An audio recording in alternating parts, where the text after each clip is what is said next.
All right, so let's dive into all these articles you've given me about higher ed marketing. Yeah, heading towards 2025. 2025, yeah. Mm-hmm. I'm sensing a theme here. Yeah, I think that there are some Data, AI, video. some really cool things happening, yeah. Attract those new students. Yeah, and I noticed that you're interested not only in the trends, but like how universities are actually using all this stuff. Right. What's working, what's not, what can we learn from them? Yeah, what can we learn? Mm-hmm. And we've got some great sources this time. Yeah. We've got insights from marketing gurus over at Carnegie. Mm-hmm. We've got case studies from North Carolina community colleges. Mm-hmm. And even some tips and tricks for making some of those killer video ads. Let's jump right in. Okay. Sounds good. First up, video. Yes. One thing that really stood out from these articles is just how much video is everywhere online these days. Hmm. Like, did you know that video makes up almost 83% of global internet traffic? It's a lot. That's a crazy number. It really is. And for colleges and universities thinking about it, it's a huge opportunity to connect with potential students. Yeah. I mean, especially Gen Z. Gen Z, that's right. They basically live on TikTok, YouTube Shorts, Instagram. Video first platforms. Video first. Mhm. Makes sense. If you want to reach them, you got to speak their language. Yeah, you got to speak their language. And that language is video. Video, exactly. Yeah. Plus, let's face it, everyone's attention span is, like, shrinking these days. 8 seconds. The average person, what is it, 8 seconds, you said? 8 seconds, yep. So video is perfect to capture attention quickly and make a lasting impression. That's exactly right. Which is probably why we're seeing universities experiment with all different types of video content. Mhm. Everything from like those super high energy promo videos Yeah, get you pumped up. to more authentic user generated content Mm-hmm. and even DIY videos shot on smartphones. That's right. So interesting. And what I think is interesting is that we're seeing a move away from like super polished corporate style videos. Oh, right. Especially for Gen Z. Authenticity is key. Authenticity. Yeah, they value realness and they can spot a fake a mile away. That's true. Mm-hmm. So user-generated content, or UGC as it's called, Yep. is becoming more and more effective because it just feels more genuine, more relatable. Absolutely. It's coming directly from the students themselves. Yes. And there's this great example in one of the articles from Cumberland College, and it really focuses on careers in digital marketing. I saw that one. And it feels so genuine, right? Very genuine. Right. And it taps into this growing interest in online careers and stuff. Exactly. And what's cool is it shows you don't need a Hollywood budget to create engaging video content. Even Cambridge University is getting in on the action, They read you well. showing that even smartphone videos can be effective if the content is good. If the content is strong, that's it. It's all about quality over quantity. Quality over quantity, that's right. So how are universities making sure that their videos are actually, good quality? Good question. Yeah. So a lot of them are creating style guides. Oh, like brand guidelines and stuff. Exactly. Yeah. And some are even offering basic training to students who are creating this UGC. So they're empowering the students to make the content. Exactly. That's smart. And they're segmenting videos by topic. I like that. Yeah. So there's something for everyone. So whether you're interested in specific academic programs, Yep. student life, Mm-hmm. campus tour, Virtual tours, you got it. give the people what they want. Give the people what they want. That's right. I like that. And another important strategy is showing those real success stories. Real people. Real people. Makes sense. Nothing is more compelling than seeing real students thrive. With like highlighting those alumni journeys and that personal growth. Absolutely. Super impactful. Yeah. And of course, every video needs a clear call to action. Oh, right. That's a good point. Don't just entertain. Encourage people to take the next step. Right. Make it obvious what you want them to do. Yes. Book a tour. Apply today. Apply today. Mm-hmm. Mm-hmm. Make it clear. Now, of course, video marketing has its challenges, right? Right. Like what? One of the biggest is privacy and legal compliance, especially when you have students in the videos. Listen to the videos. Yeah. Consent is crucial, and transparency builds trust. Yeah, that makes sense. Yeah. Mm-hmm. What else? Another challenge is maintaining that brand cohesion across all your different platforms. Oh, yeah. Everything needs to look and feel the same. That's where those style guides come in handy. That's where those style guides come in handy. Exactly. Keep it consistent. Mm-hmm. Makes you look more professional, too. Absolutely. And then there's this constant pressure to create fresh content. Yeah. You got to keep things interesting. Keep things interesting. How do you do that? Developing what they call content buckets.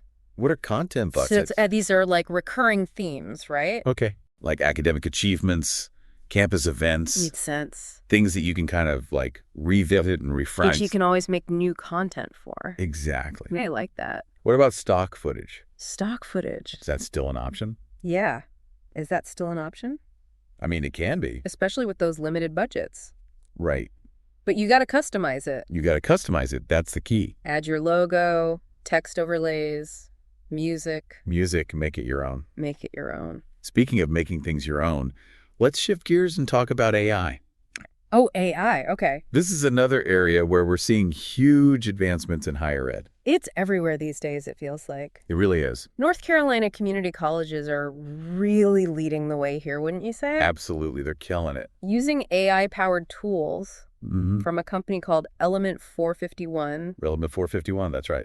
It's really having a big impact. It is? And they're seeing some incredible results, too. Yeah, like what? Increased enrollment. They're narrowing those achievement gaps. That's right. Improving completion rates. Yep. And they're saving a ton of time. How much time are they saving? Over 200,000 minutes of staff time through automation. That's amazing. I know.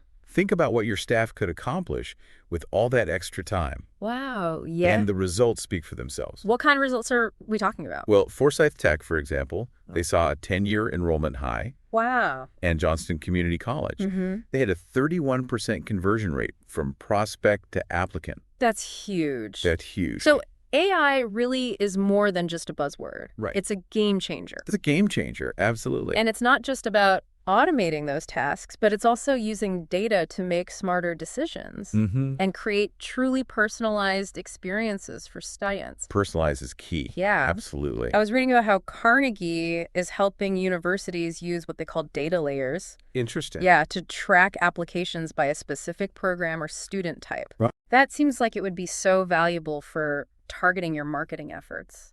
Imagine being able to tailor your outreach based on a student's interests or goals. That's incredible. It's next level personalization. Next level. Mm-hmm.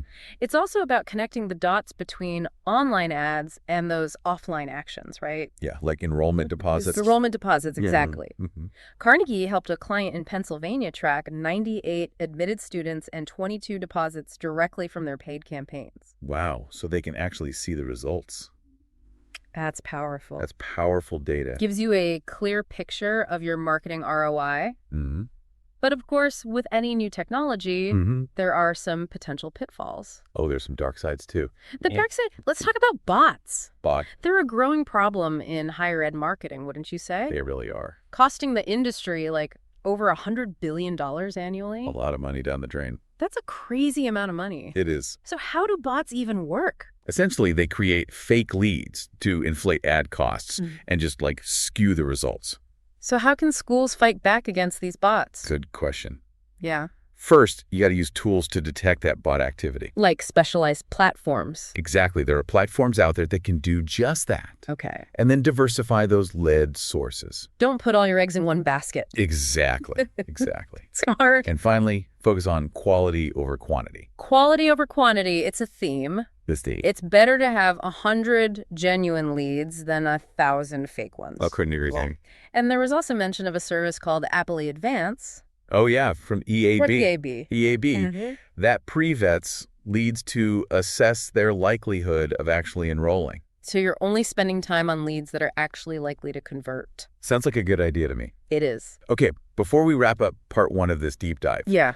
we need to talk about TikTok. TikTok, the elephant in the room. The elephant in the room. So popular. But potentially on the verge of being banned. Who knows? It's a roller coaster ride. It really is. With all the regulatory scrutiny and potential bans, higher ed needs to be prepared. Carnegie suggests diversifying your social media presence across platforms like Instagram, YouTube Shorts, Snapchat. So don't rely on TikTok. Don't rely on TikTok. Like, what about all that great TikTok content that universities have already created? Oh, good point. I mean, it would be a shame to let it go to waste. Well, luckily, TikTok now lets you download videos without watermarks. Oh, really? So you can repurpose that content. Repurpose it. On different platforms. That's great. Even if TikTok goes away, your video content can live on. Adapt and stay ahead of the curve. Adapt and stay ahead. That's it. Well, I think that's a good place to pause for now. Yeah. We've covered a lot of ground. We have. In part 1 of this deep dive. From the power of video. To the rise of AI. To the uncertain future of TikTok. But there's still so much more to explore. Indeed. In part 2, we'll delve deeper into the world of industry-linked learning and discuss how higher education is adapting to meet the evolving needs of the workforce. Oh, that's going to be good. I'm excited about it. I'm excited too. Yeah. Looking forward to it. Me too. Okay. Great. All right. Sounds good. Sounds good. So let's pick up where we left off and talk about this thing called industry-linked learning. Industry-linked learning. It's another big trend that's kind of shaking up higher education. Yeah, I've heard that term before, but I'm not really sure what it means. Yeah, it's basically about colleges partnering with companies. Okay. To offer these, like, practical job-ready skills. Gotcha. So it's not just about getting a degree. Right. It's about getting those specific skills that employers actually want. Right, exactly. It's about, like, giving students a leg up in the job market. Yeah, and I bet this is only going to get more important in the future. Oh, absolutely. What, with technology changing so fast and everything? I mean, the skills that are in demand today could be totally different tomorrow. Right. It's all about, like, preparing students for the future of work. Which is changing all the time. All the time. Yeah. And it's not just about technology. It's about being able to work across different fields and collaborate with others. There's one article you shared called 10 Ways to SKILL. It really dived into this whole industry-linked learning thing. 10 strategies for colleges. Yeah. And it seems like it's not just about, adding a few extra courses. Wow. It's about making those industry connections a core part of the whole curriculum. Exactly. Like weaving it into everything. Weaving it into everything. I like that. Yeah. So give me an example. Sure. So think about integrating like micro-internships into existing courses. Okay. Or using microcredentials to connect different subjects. Interesting. The idea is to create a more holistic and integrated approach to education. And it seems like this would benefit everyone, right? I think so. Students get those valuable skills. Yeah. Employers get qualified candidates. Yep. And institutions stay relevant and connected to what's happening in the real world. It's a win-win-win. I like it. It's a great example of how higher ed is adapting to keep up with the times.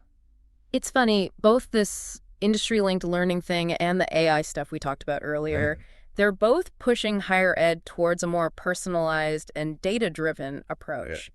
It's all about using data to make things better for students. And to make smarter decisions overall. So we've been focusing on the positives here, but are there any downsides to all this? Well, anytime you have big change like this, there are bound to be some challenges. Okay, like what? Well, one concern is that this industry-linked learning could start to prioritize, like, business needs over academic freedom. That's a good point. Colleges need to make sure they're still providing a well-rounded education. Right, not just training students for specific jobs. Exactly. And what about access? Access, yeah.